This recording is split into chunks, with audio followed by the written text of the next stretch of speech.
Across Hollywood history, many legendary performers carried stories far deeper than fame alone. Some arrived in America as immigrants escaping instability, others reinvented themselves to survive changing eras of entertainment, and many quietly shaped film, television, and theater while balancing personal identity, cultural heritage, and public success. From classic cinema icons to unforgettable television personalities, these artists transformed hardship, ambition, and creativity into lasting influence on modern entertainment. Their careers were not only built on talent, but also resilience, reinvention, and the ability to connect with audiences across generations. In this video, we explore 9 remarkable figures whose lives and performances left a powerful mark on screen and stage, while revealing the human stories behind their enduring legacies. Number 1. Arthur Miller. Born in New York City in 1915 to Polish-Jewish immigrant parents, Arthur Miller grew up during a period of economic uncertainty that would later shape many of the themes in his writing.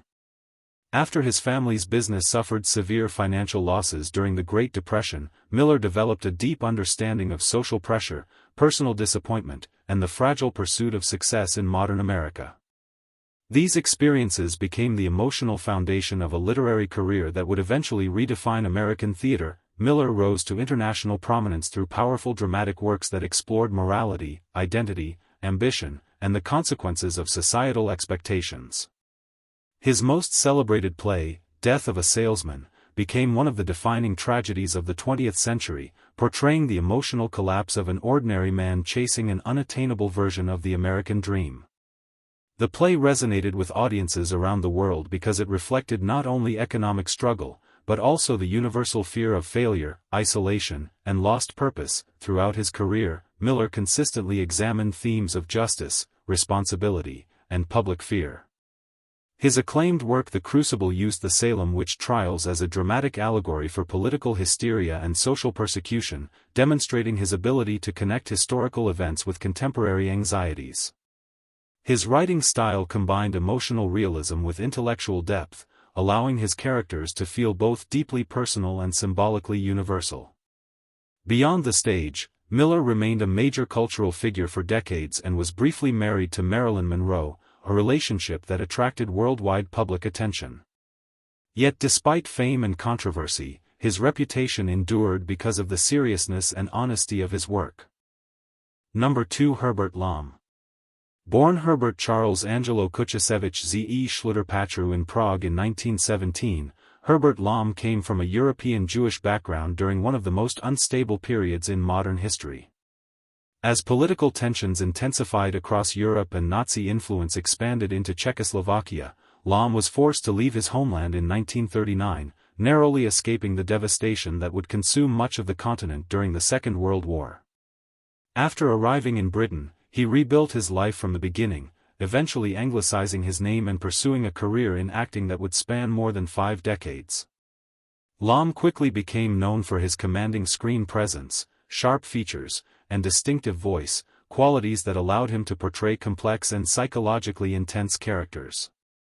Throughout the 1940s and 1950s, he established himself as a respected figure in British cinema, often appearing in historical dramas, crime films, and suspense stories. His performances carried a quiet intensity that reflected both sophistication and emotional restraint, making him especially effective in roles involving authority, danger, or inner conflict. One of his most memorable dramatic appearances came in The Lady Killers, where his chilling performance contributed to the film's lasting reputation as a classic of British black comedy. He also appeared in large-scale productions such as Spartacus, demonstrating his versatility across different genres and international productions. Yet despite his dramatic success, Lom eventually became most widely recognized for a comedic role that introduced him to a global audience. In the Pink Panther series, Lom portrayed the perpetually frustrated Chief Inspector Dreyfus, whose attempts to maintain order were repeatedly destroyed by Inspector Clouseau's chaotic behavior. His increasingly exaggerated reactions and slow descent into comic obsession became one of the defining elements of the franchise. Number 3. Alla Nazimova.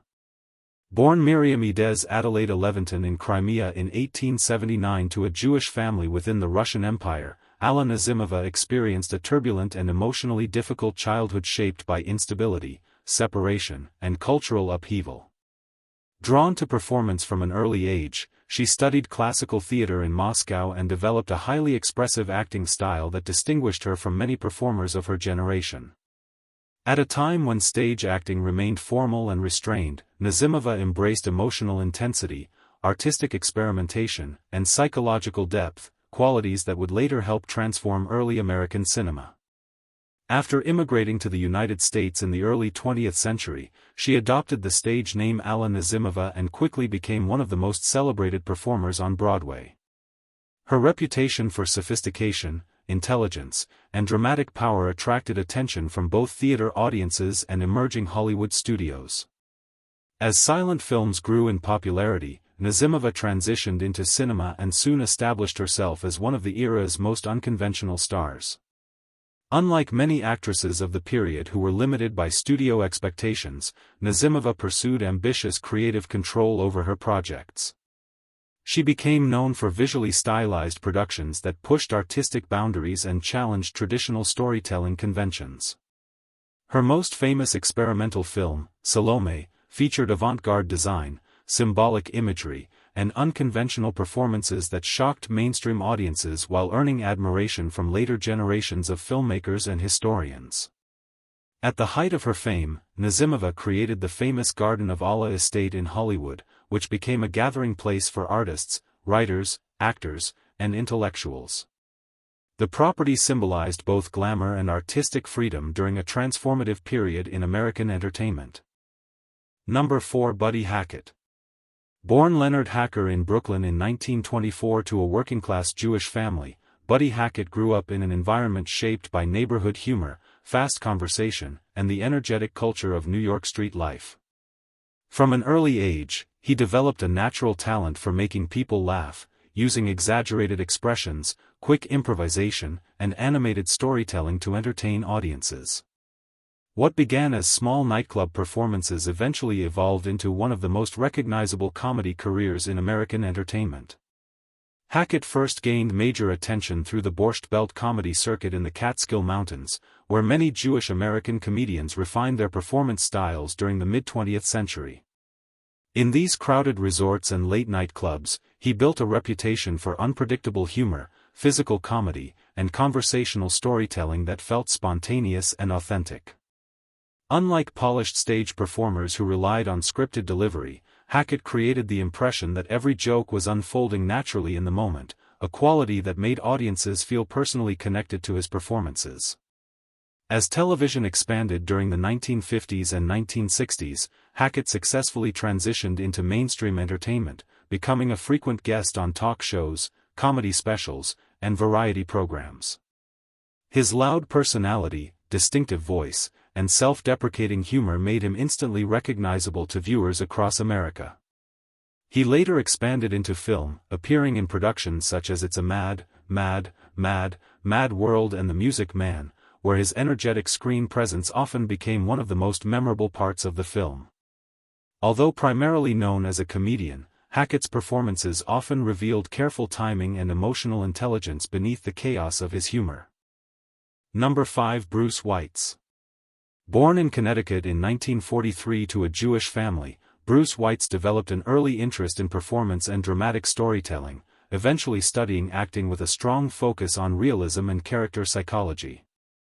Unlike many television actors of his era who pursued polished or traditionally heroic roles, Weitz became known for portraying emotionally rough, unpredictable, and deeply human characters.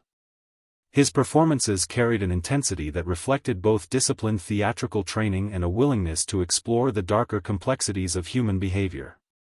Weitz rose to national prominence through his role as Detective Mick Belker in the groundbreaking television drama Hill Street Blues.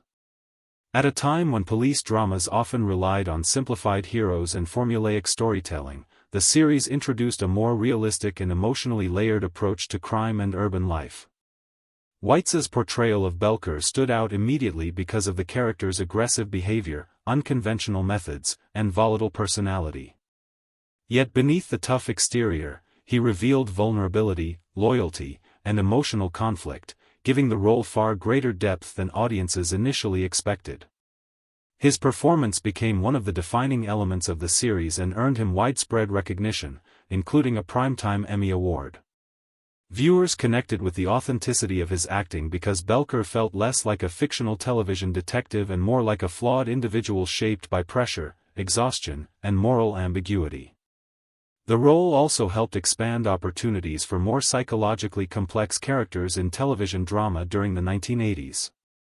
Beyond mainstream television success, Weitz maintained a strong appreciation for cultural history and classical performance traditions.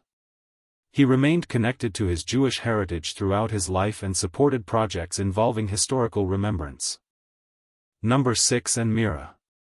Born in Brooklyn in 1929 to an Irish-American Catholic family, and Meara grew up in a working-class environment that deeply influenced her later comedic voice and perspective on everyday life.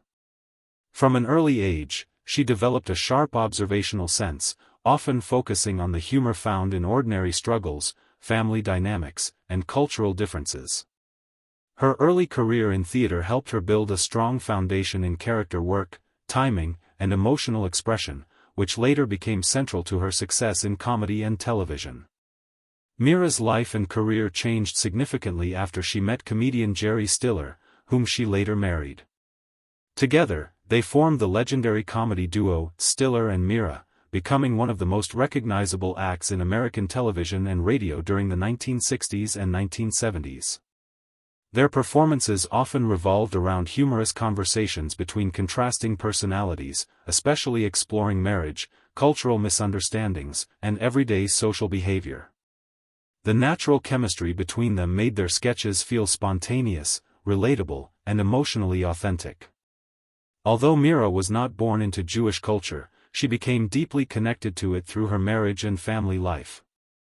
She embraced both Irish and Jewish traditions, blending them into her identity and raising her children, including actor Ben Stiller, in a culturally rich and diverse household. This blending of backgrounds often influenced her comedic material, which frequently explored themes of identity, assimilation, and the humor found in cultural contrast. Beyond her work as part of the duo, and Meara built a successful solo career in film, television, and theater. She appeared in numerous TV shows and movies, often portraying strong, witty, and emotionally grounded characters. Her performances carried warmth and realism, making her a familiar and respected presence in American entertainment for decades. Number 7 Alan Garfield. Born Alan Gurwitz in Newark, New Jersey in 1939 to a Jewish family, Alan Garfield grew up in an environment where urban life, cultural identity, and everyday struggles shaped his early understanding of human behavior. Before entering acting, he initially pursued journalism and boxing, two fields that exposed him to both intellectual curiosity and physical discipline. These early experiences later influenced his acting style, which was marked by intensity, realism, and a deeply instinctive understanding of flawed human psychology. Garfield studied acting at the Actors Studio, where he developed a method-based approach that emphasized emotional truth and internal conflict. Unlike traditional leading men of his time, he was drawn to complex supporting characters, men who were anxious, morally uncertain, or caught in systems of power beyond their control. This preference defined much of his career and made him a distinctive presence in American cinema during the 1970s. He gained recognition through performances in critically acclaimed films such as The Conversation and Nashville, where he portrayed characters shaped by paranoia, political tension, and psychological instability. His acting style was often described as raw and unpredictable, yet carefully controlled in its emotional detail. Rather than relying on glamour or heroism, Garfield focused on portraying the fragile and often uncomfortable realities of modern life. Throughout his career, his Jewish background subtly influenced the emotional tone of his performances, particularly in themes of identity, guilt, alienation, and ethical struggle. These elements gave his characters a deeper sense of realism and cultural resonance, even when the roles themselves were not explicitly tied to his heritage. His work reflected the broader experience of individuals navigating complex social and institutional environments. Although he was widely respected by critics and filmmakers,